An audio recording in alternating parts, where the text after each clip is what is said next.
खबरों के निष्पक्ष विश्लेषण के लिए सब्सक्राइब करें Jantantra TV and press the bell icon. Never miss any update. नमस्कार, पाटलिपुत्र का रण देख रहे हैं आप। मैं हूं आपके साथ साहिल धुलिया। तो चलिए शुरुआत करते हैं। बिहार विधानसभा चुनाव से पहले आरजेडी नेता तेजस्वी यादव ने खुद को महागठबंधन का बतौर मुख्यमंत्री उम्मीदवार पेश करते हुए नीतीश कुमार को चुनाव से पहले बहस की खुली चुनौती दी है। तेजस्वी यादव ने कहा कि लोगों में नीतीश कुमार को लेकर भारी गुस्सा है। बड़ी संख्या में लोग आगे आकर अपनी नाराजगी जाहिर कर रहे हैं। ऐसे में नीतीश कुमार को किसी भी मुद्दे पर बहस की खुली चुनौती देता हूं। तो तेजस्वी यादव ने कहा कि पिछले 15 साल के शासन की किसी भी एक उपलब्धि पर सीएम नीतीश कुमार उनके साथ डिबेट कर लें। एनडीए से एलजेपी के अलग होने को लेकर गरमाए सियासी माहौल को लेकर भी तेजस्वी ने नीतीश पर निशाना साधा। उन्होंने कहा कि चिराग पासवान के साथ नीतीश कुमार ने अच्छा नहीं किया। वहीं तेजस्वी ने एनडीए के प्रमुख घटक दल बीजेपी के नेता सुशील मोदी को भी निशाने पर लिया। उन्होंने कहा कि सुशील मोदी का काम झूठ पर झूठ बोलना है।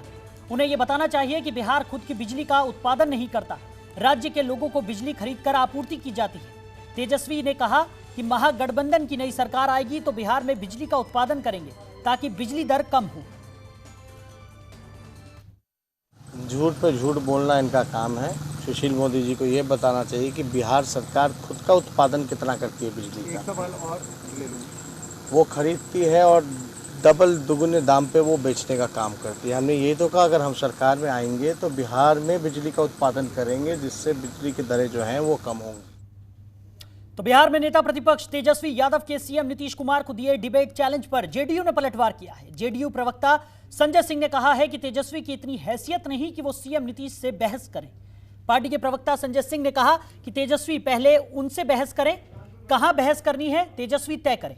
संजय ने पूछा कि तेजस्वी किस बात पर बहस करना चाहते हैं। संजय सिंह ने कहा कि उन्होंने अपराधियों और रेपिस्ट को टिकट दिया है, इस मुद्दे पर बहस करेंगे क्या।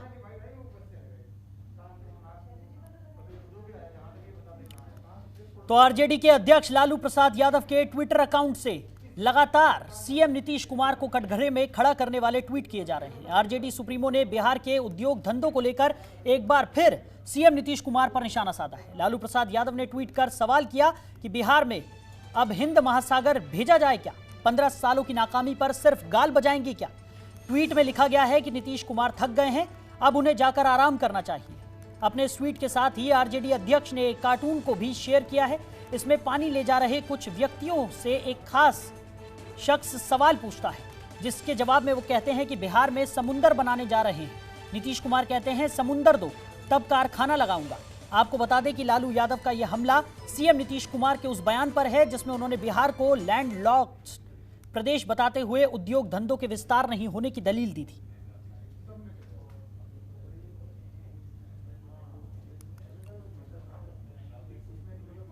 तो बिहार में होने वाले विधानसभा चुनाव से ठीक पहले एलजेपी के राष्ट्रीय अध्यक्ष और सांसद चिराग पासवान ने सीएम नीतीश कुमार पर अभी तक का सबसे बड़ा हमला किया है। तो चिराग ने सोमवार को एक के बाद एक कई ट्वीट किए और मुख्यमंत्री नीतीश कुमार समेत उनके मंत्री और विधायकों को घेरा। चिराग ने ट्वीट करते हुए दावा किया है कि इस बार के चुनाव में जेडीयू से ज्यादा सीटों पर एलजेपी के प्रत्याशी जीतेंगे। चिराग ने #असंभव नीतीश के साथ 5 ट्वीट किए हैं। पहले ट्वीट में उन्होंने लिखा है कि आप सभी के स्नेह और आशीर्वाद से बिहार में जेडीयू से ज्यादा सीटें एलजेपी जीतेगी और #बिहार फर्स्ट बिहारी फर्स्ट के संकल्प के साथ नया बिहार और युवा बिहार बनाएंगे। दूसरे ट्वीट में चिराग ने 5 साल के शासन में 7 निश्चय योजना पर सवाल करते हुए लिखा कि पिछले 5 साल में बिहार में अफसरों का राज रहा है। 7 निश्चय में कोई भी निश्चय पूरा नहीं हुआ। पिछले 5 साल में हुए कार्यों का ब्यौरा दें आदरणीय नीतीश कुमार। तो चिराग ने अपने तीसरे ट्वीट में पिछले 5 साल का हिसाब मांगते हुए लिखा है कि पिछले 5 साल के कार्यकाल पर कुछ नहीं बोलना एक फरेब है। बिहार की जनता को जानबूझकर पिछले 5 साल के कार्यों को नहीं बताया जा रहा। सिर्फ कुर्सी के खेल में पिछले 5 साल साहब ने बिहार वासियों के बर्बाद कर दिए हैं।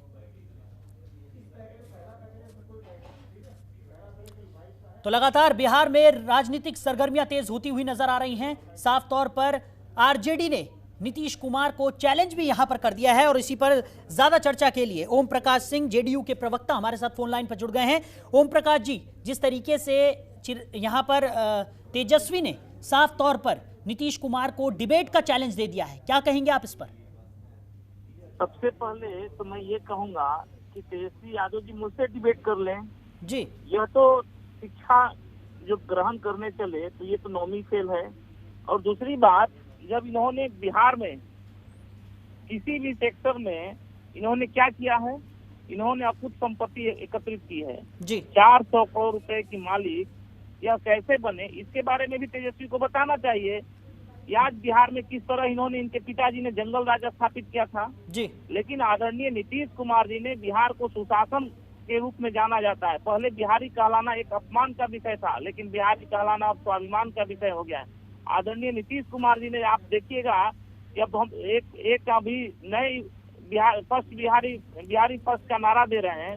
उन्होंने 2019 में जब चुनाव थी तो यही सात निश्चय की गुणगान कर रहे थे, लेकिन तो ये लोग तो मतलब मौका परस्त इंसान हैं। जी इन लोग को क्या राजनीति में इतनी क्षणिक लाभ लेने की क्या आवश्यकता है, ये तो खुद ही बता सकते हैं। लेकिन आदरणीय नीतीश कुमार जी ने बिहार में एक कानून का राज स्थापित किया है। बिहार में आदरणीय नीतीश कुमार जी ने बिजली के क्षेत्र में विकास किया है, सड़क के क्षेत्र में विकास किया है, स्वास्थ्य के क्षेत्र में विकास किया है। आदरणीय नीतीश कुमार जी ने बिहार में एक तरह से कहिएगा तो हर सेक्टर में विकास ही विकास हुआ है। और उसी विकास के आधार पर हम हमारा चुनावी एजेंडा कुछ विशेष नहीं है, लेकिन हमारा विकास प्रमुख मुद्दा है। अब मैं जानना चाहता हूं कि विपक्ष के पास क्या मुद्दा है। क्या भ्रष्टाचार, अलकतरा घोटाला, चारा घोटाला ये उनका मुद्दा है, या खूब संपत्ति एकत्रित करना उनका मुद्दा है? आप एक चीज और आपको बता देते हैं, इन लोगों ने अभी बोल रहे हैं कि नौकरी देंगे, नौकरी के नाम पर कितने लोगों का जमीन एकत्रित किए हैं इसके बारे में भी बताएं, अपने माता पिता के राज्य के बारे में भी तेजस्वी जी। लेकिन ये नहीं बताएंगे, इसलिए नहीं बताएंगे कि इनकी जो गंगोत्री बहती है, भ्रष्टाचार की गंगोत्री बहती है, इनके पास कोई मुद्दा नहीं है। आप देखिएगा कि यह लोग डबल डिजिट पार नहीं करेंगे। इस बार जो 2020 का जो विधानसभा चुनाव है, इसमें डबल डिजिट पार नहीं करेंगे।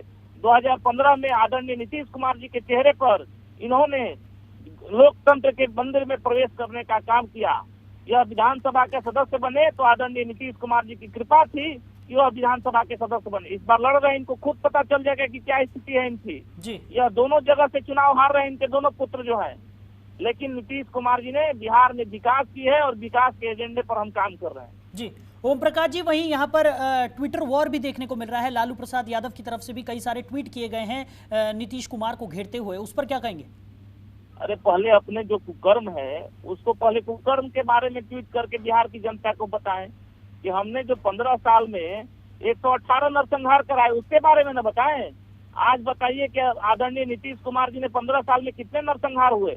भागलपुर दंगा के बारे में बताएं कि क्या हमने किया। आदरणीय नीतीश कुमार जी न किसी को फंसाते हैं और न ही किसी को बचाते हैं। हमारे नेता काम में विश्वास रखते हैं और काम के आधार पर वह चुनाव में आए हैं, और बिहार की जनता ने 15 वर्ष से काम के आधार पर जनादेश दिया है, और बिहार की जनता मालिक है, उनके लिए एक परिवार ही सब कुछ है। लेकिन आदरणीय नीतीश कुमार जी के लिए बिहार की तमाम जनता उनके लिए एक परिवार की तरह है जी। ओम प्रकाश जी, जिस तरीके से यहाँ पर खुली डिबेट का चुनौती यहाँ पर दी गई है, तो क्यों ना इस चुनौती को स्वीकार करके जो मुद्दे आप तमाम यहाँ पर बता रहे हैं, अभी जिस तरीके से आपने जिक्र किया कि इन मुद्दों पर बहस की जानी चाहिए, उन पर क्यों नहीं बहस की जाती? इन पर, अरे उनके पास एजेंडा क्या है? आप बताइए कि उनके पास क्या एजेंडा है। सात निश्चय ये किसका एजेंडा है? आदरणीय नीतीश कुमार जी का एजेंडा है। शराबबंदी किसका एजेंडा है? आदरणीय नीतीश कुमार जी का एजेंडा है। आज देखिएगा, लोक शिकायत अधिकार अधिनियम किसके अंतर्गत लागू हुआ? माननीय मुख्यमंत्री नीतीश कुमार जी के अंतर्गत लागू हुआ। आप देखिएगा कि जो बाल विवाह योजना थी, यह जो आज दहेज प्रथा जो बहुत प्रमुख मुद्दा है, आदरणीय नीतीश कुमार जी ने उसके पक्ष में मानव श्रृंखला बनाई। शराबबंदी के पक्ष में मानव श्रृंखला बनी। उनके पास एजेंडा क्या है? ये लोग एजेंडा विहीन है। इनकी नेतृत्व एक तरह से पूरी तरह यह केवल परिवार की पार्टी है, और परिवार की पार्टी बनकर यह रह गई है। लेकिन ओम प्रकाश जी, जिस तरीके से आपकी बात से अगर हम सहमत भी हो जाएं, जिस तरीके से आप कह रहे हैं कि कोई एजेंडा यहाँ पर नहीं है, लेकिन उन्होंने खुली चुनौती यहाँ पर दी है। तेजस्वी यादव ने साफ तौर पर कहा है कि किसी भी मुद्दे पर नीतीश कुमार उनके साथ बहस कर सकते हैं, तो मुद्दा आप डिसाइड कर लीजिए। पहले मैं कहना चाहता हूँ कि मैं एक पार्टी के सिपाही हूँ, एक कार्यकर्ता हूँ। मुझसे बहस कर ले तेजस्वी जी, उनको मैं एक एक चीज का जवाब दे दूंगा कि उन्होंने क्या किया। 15 साल में मात्र 70,000 नौकरी दिए, और आदरणीय नीतीश कुमार जी ने 15 साल में 6 लाख लोगों को नौकरी दिए। तो ये विषय, ये तो जनता को बताने की आवश्यकता है, और बिहार की जनता भली भांति जानती है। उसी के आधार पर 15 वर्षों से जनादेश दे रही है आदरणीय नीतीश कुमार जी को।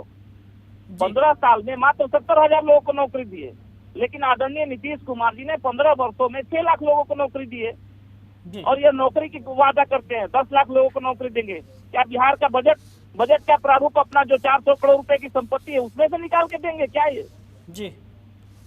और वहीं ये लोग मुद्दा विहीन जनता को दिग्भ्रमित करते हैं, लेकिन बिहार की जनता भली भांति इन लोगों के चाल चेहरा और चरित्र के बारे में जानती है।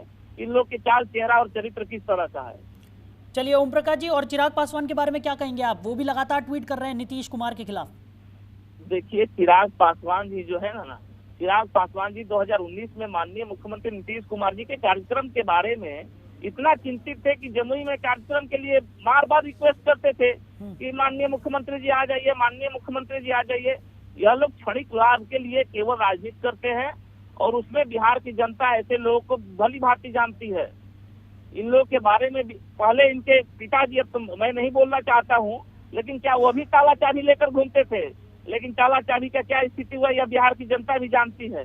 लेकिन आदरणीय नीतीश कुमार जी ने बिहार में विकास किया है और विकास के आधार पर हम लोग चुनाव में गए हैं और जनता हमें जो विकास किए हैं उसके आधार पर हमें मत कर रही है। और आप इसका रिजल्ट देखिएगा 10 नवंबर को।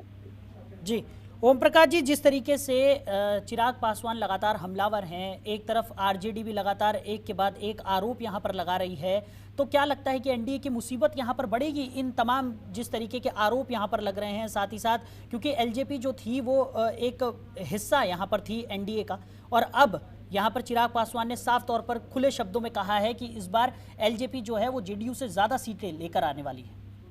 अब ये तो बिहार की जनता तय करेगी, यह तो 10 नवंबर को देखने को मिलेगा। आदरणीय नीतीश कुमार जी और आदरणीय प्रधानमंत्री नरेंद्र मोदी जी, आदरणीय प्रधानमंत्री नरेंद्र मोदी जी ने कहा है कि बिहार में हमारे मुख्यमंत्री नीतीश कुमार जी जैसा साथी हो तो कुछ भी संभव है। यानी ये तो सोचना चाहिए चिराग पासवान जी को कि जब देश के आदरणीय प्रधानमंत्री नरेंद्र मोदी जी इस तरह का वक्तव्य देते हैं तो इनके बोलने से क्या होने वाला है। बिहार की जनता इनको, ये जमुई से जीत जाते क्या? आदरणीय नीतीश कुमार जी ने इनके लिए 3 सभाएं की। आपको पता होगा बिहार की जनता से आप जानिए कि इन लोगों ने किस तरह की राजनीति की है। इन लोगों की जो मानसिकता है, नीतीश कुमार जी ने इनके जो चाचा है पशुपति पारस जी को कैबिनेट में मिनिस्टर बनाया। उस समय हमारे ये नया सहयोगी बने थे, लेकिन इन लोगों के पास न स्वाभिमान है और न राजनीति में ये लोग केवल ओछापन की राजनीति करते हैं। लेकिन बिहार की जनता इन्हें भली भांति जानती है और इस बार जो जनादेश देगी 2020 में जनादेश देखिएगा कि बहुत ही कुछ इन लोगों का जवाब मिलेगा। और तेजस्वी जी का तो खैर डबल डिजिट पार करने वाले नहीं है। चलिए ओम प्रकाश जी, वो तो वक्त ही बताएगा कि जनता किसका साथ देती है और किसको हाशिए पर पहुंचाती है। फिलहाल हमारे साथ जुड़ने के लिए आपका बहुत बहुत शुक्रिया। बढ़ते हैं आगे। बिहार की राजधानी पटना में आरजेडी सांसद मनोज झा ने बिहार विधानसभा चुनाव को लेकर एनडीए गठबंधन पर हमला बोला है। तो मनोज झा ने कहा है कि जब महागठबंधन की ओर से मुख्यमंत्री पद के उम्मीदवार तेजस्वी यादव ने 10 लाख रोजगार का वादा किया तो एनडीए में हल्ला हो गया, लेकिन तेजस्वी यादव के नेतृत्व में महागठबंधन की सरकार बनते ही रोजगार के वादे को पूरा किया जाएगा। मनोज झा ने कहा कि नीतीश सरकार का सत्ता से जाना अब लगभग तय है।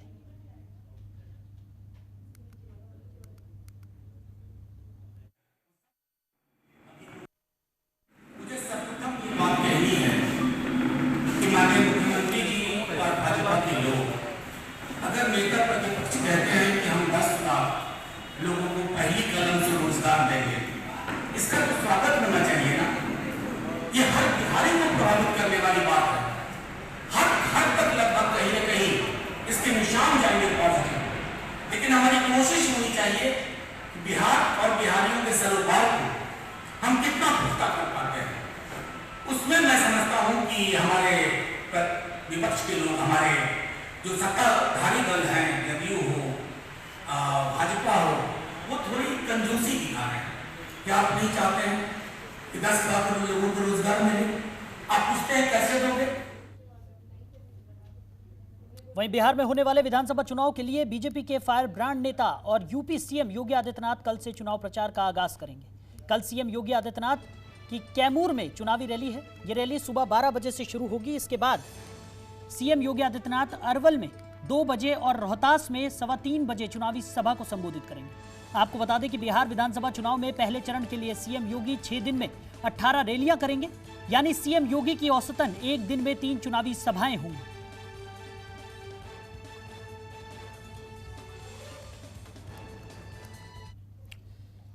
तो बिहार की राजधानी पटना में बीजेपी सांसद सरोज पांडे ने मध्य प्रदेश के पूर्व मुख्यमंत्री कमलनाथ की ओर से बीजेपी प्रत्याशी इमरती देवी को लेकर दिए गए बयान के विरोध में प्रेस कॉन्फ्रेंस की और जमकर हमला बोला।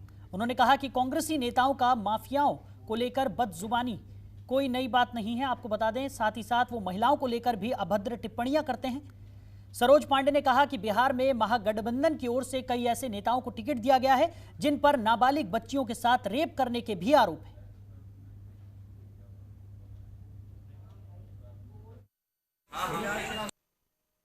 क्या भागलपुर में वो अपना चेहरा दिखाने में उन्हें संकोच महसूस हो रहा था, शर्म महसूस हो रही थी कि आखिर उन्हें यहाँ पर पटना साहिब विधानसभा से टिकट दिया गया? पापड़ी पोस्ट अपहरण कांड अभी शायद भूले नहीं है लोग। बंधुओं, मैं इन विषयों पर आज कहने के लिए आई हूँ कि कांग्रेस पार्टी के नेता जो एक महिला है, राजद की मुखिया जो महिला है राबड़ी देवी, वो इस पर क्या जवाब देंगी?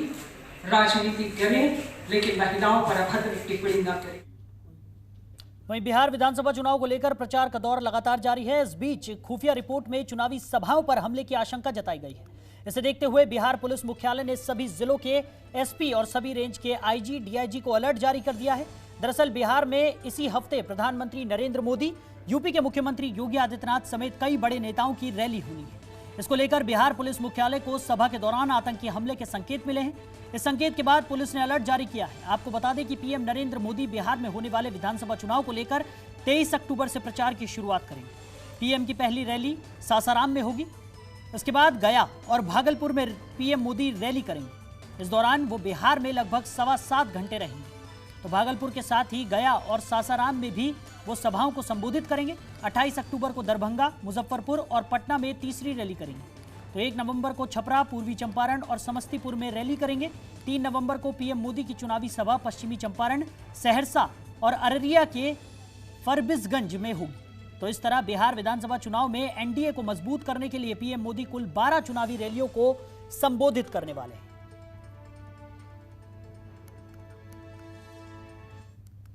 तो बिहार विधानसभा चुनाव से पहले प्लूरल्स पार्टी के अध्यक्ष पुष्पम प्रिया चौधरी ने राष्ट्रपति रामनाथ कोविंद को पत्र लिखकर उनसे प्रदेश में राष्ट्रपति शासन लागू करने की मांग की है। तो राष्ट्रपति को लिखे पत्र में पुष्पम प्रिया चौधरी ने प्लूरल्स उम्मीदवारों के साथ मारपीट, गाली गलौज और लगातार मिल रही धमकी के मुद्दे को उठाया है।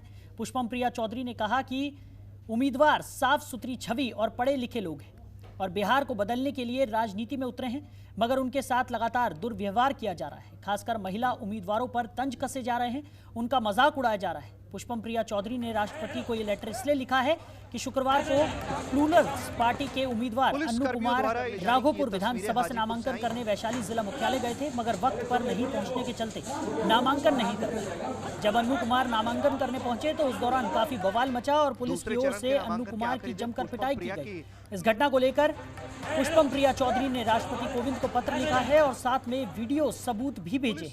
हालांकि पुलिस का कहना था कि उम्मीदवार बेवजह हंगामा मचा रहा था, पुलिस से हाथापाई करने लगा तो मजबूरन स्थिति को नियंत्रित करने के लिए कड़ाई से पेश आना पड़ा। दूसरे चरण के खबरों के निष्पक्ष विश्लेषण के लिए सब्सक्राइब करें Jantantra TV and press the bell icon. Never miss any update.